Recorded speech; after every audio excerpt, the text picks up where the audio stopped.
This question comes from Andrew Kiesau from Minneapolis, Minnesota. He says, last year, Warren mentioned that inflation had noticeably impacted the prices that Berkshire's businesses were paying and charging. Given those inflationary trends have continued and in some cases accelerated since last year's meeting, could you comment on how this particular inflationary period ranks among previous such periods in the United States, like the 1970s and 1980s? And what can American businesses and citizens do to reduce the negative impacts that inflation brings about?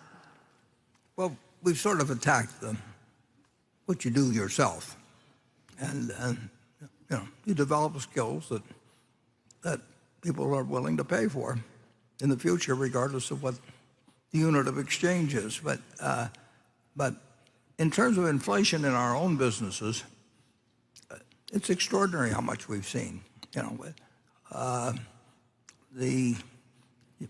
think you interviewed Herb Blumpkin at the Furniture Mart, and for 2 years, the prices have just kept coming in higher for these things, and we sell them for higher prices, and people have more money than they've had before, and they like to buy. And there's certain things they can't buy. It's like during World War II, you had a lot of money created, and people couldn't buy cars, and they couldn't buy refrigerators, and they couldn't even buy as much sugar or coffee or things as they wanted. They had little stamps and gasoline and all kinds of things. Well, eventually, if you get a lot of money in people's hands and you don't have very many goods, prices go up. Now, you can do all kinds of things to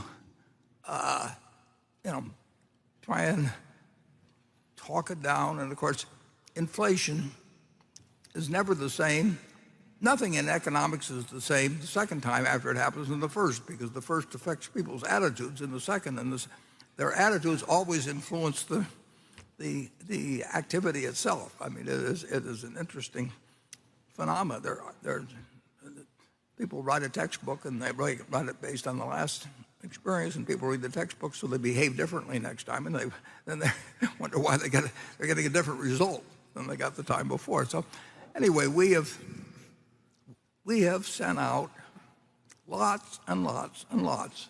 When I say we, I mean the United States government. The government has sent out lots of money to people. And at some point, the money can't be worth as much as it was when there was less money out. Here's an interesting figure that I think probably will astound you. Sounds me anyway. The Federal Reserve every Thursday puts out a balance sheet. The Federal Reserve and Treasury, they're complicated institutions, but they do put out this kind of consolidated statement of all the various Federal Reserve banks, all these things that have entered into legislation over the years, but there's a balance sheet. And 15 years ago, roughly, if you look, the Federal Reserve issues those notes I talked about a while back, and that's the one, here's the current one, and they print these pieces of paper. And they, one way or another, they got it in the hands of people. Well, the interesting thing is, people said cash is dead and all that sort of thing, cashless society. Well, there were 800 billion, go back 10 or 15 years, but there was about 800 billion of currency in circulation. And if you look at last Thursday's report, you'll see there's something like now $2.2 trillion of currency in circulation, 2.2 trillion. Now there's about, there's 330 million people in the United States. Let's look at it that way. And with 330 million people, and you have almost 2.3 trillion of currency in circulation, that's $7,000 per person. Every man, woman, and child, in theory, has $7,000 worth of currency. Well, that isn't right, but you do know that the Federal Reserve's bookkeeping is essentially right. They've got that much that's out there. I don't know where it is. I mean, I don't know whether it's in Russia. I don't know whether it's in South America. I don't know where. I don't know whether Charlie's got it all. I mean, it's a staggering sum. Cash is dead, and yet we, on average, have $7,000 for every person in the United States. Now, while you're absorbing that, think for a moment what would happen if the U.S. government said, well, they work it out in private, and they decide that they're going to send Federal Reserve, and I'm not going to blame the Federal Reserve for this. Somebody back in Washington decides that they're going to send out $1 million to every household in the United States. And there are 130 million households in the United States or something like that, and they're going to mail you $1 million in cash. And there were a couple of provisions attached to it. One is, if you talked about it in the next 30 days, the money disappeared. So it was like in one of those old TV shows or something, and poof, disappears. And after 30 days, you could spend it. Well, all of a sudden, the household wealth of the United States, Federal Reserve puts out an estimate, is 130 trillion or something like that. So basically, you've doubled the household wealth. And all you've done is mail out people. But then you don't tell them you're doing it with everybody. You just say they won the lottery or whatever it may be. And now you've got an amount equal to household wealth.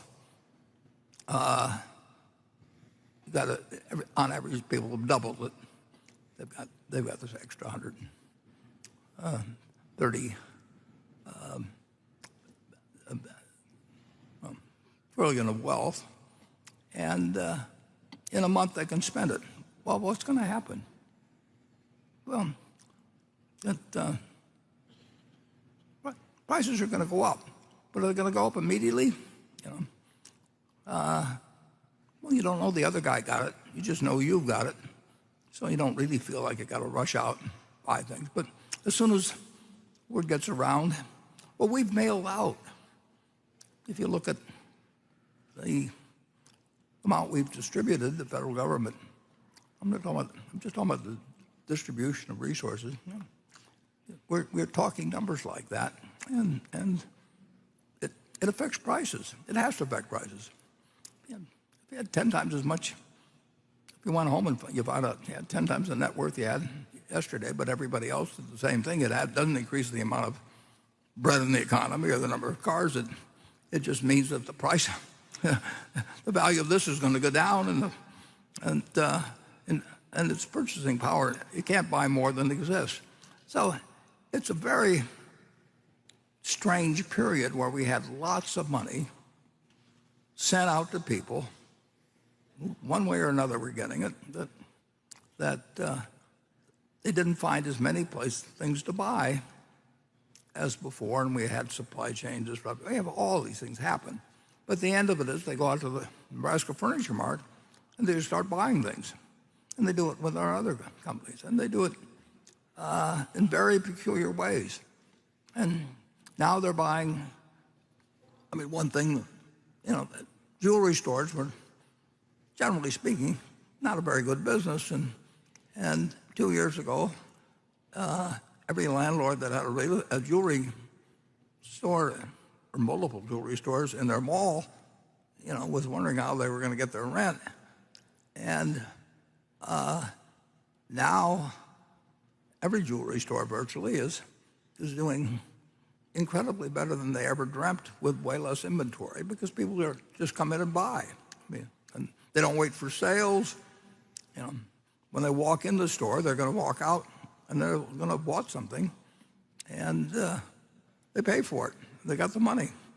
So we are seeing an unleashing of the fact that we've just mailed a lot of money to people, one way or another. It's very indirect. It all gets complicated when we talk about a big system, but this is what's happened.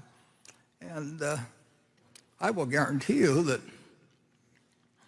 if we mail out $1 million to every household in the United States tonight, and you don't know that it's happened, you don't really expect much to happen in behavior tomorrow. But somehow, at some point, and then if you start doing it every month, we'll say, and people really know you're doing it, then they start anticipating it and buying ahead of time and forward. I mean, there's a million things that happen in economics.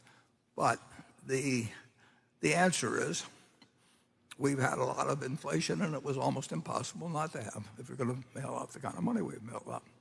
And it's probably a good thing we did it. In fact, I think there was one point when the Federal Reserve, which in effect creates the money,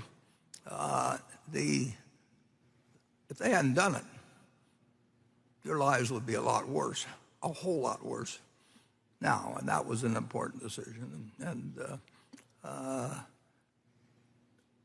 that's the way that's why you've had inflation. And heaven knows, I mean, it could end. You can throw the country into recession. You can do all kinds of things. The country's going to have recessions, incidentally, and it's going to have depressions periodically. And things will happen differently. And you'll read a newspaper today, and you'll wonder a year from now, why was I reading the newspaper a year ago? I mean, it's just the way it works. When I bought the first stock in 1942, did I know everything was going to happen afterwards? Of course not. I didn't know a damn thing. But I just needed to have one idea, and that idea wasn't really well formed. It was just probably the way practically every kid felt about the country when we just gone into a war. We thought America was going to win, and America was going to win then. It was going to win just generally, and savings bonds were paying 2.9%. I learned that because we bought them. They called them war bonds originally, and they called them defense bonds, and they called them savings bonds, but they were the same thing. And you print loads of money, and money is going to be worth less. Not worthless. I got in trouble doing that one time with CNBC because I said it was going to be worth separately less, but it got contracted down to worthless. So it took me a few years to learn to separate those words somehow. Anyway, that's everything I know about economics and more, and Charlie can probably improve on it. Well, it happened on a scale this time we'd never seen before. Those checks that were just mailed out to everybody who claimed to have a business and claimed to have employees, they probably drowned the country in money for a while. And as you say, they probably had to do it. But it was something that had never been done on that scale before. But we had a problem we hadn't had before. Yes. No, I'm not saying it wasn't a good idea. I mean, in my book, Jay Powell's a hero. I mean, it's very, very simple. I mean, he did what he had to do. If he had done nothing, it would be he would be, it'd be very easy to engage in what you would call thumb sucking then. And I shouldn't say plenty of, but there are other Fed chairmen that would have been sucking their thumbs, and the world would have fallen around them. And nobody would have exactly blamed them. They would have blamed the virus and the Chinese and all kinds of things. Well, the really interesting company is Japan, where they buy back all the debt, then they start buying back all the common stocks. Now that's really weird. And what did they get? 25 years of stasis. Who would have predicted that? Well, nobody predicted anything. I mean, there's nobody's predictions that we're interested in, including our own. I mean, it's very simple. What we do know is that we can deserve your trust, and there's no reason to do things that don't deserve it, and we can't tell what. But basically, we think we're trying to build a Berkshire that can't withstand a nuclear exchange, but it can withstand as much as anything that that we can do anything about. And that leaves us feeling good. It doesn't leave us feeling perfect. We'd like to even promise you more than that, but we can't promise more than that. So it's very simple. But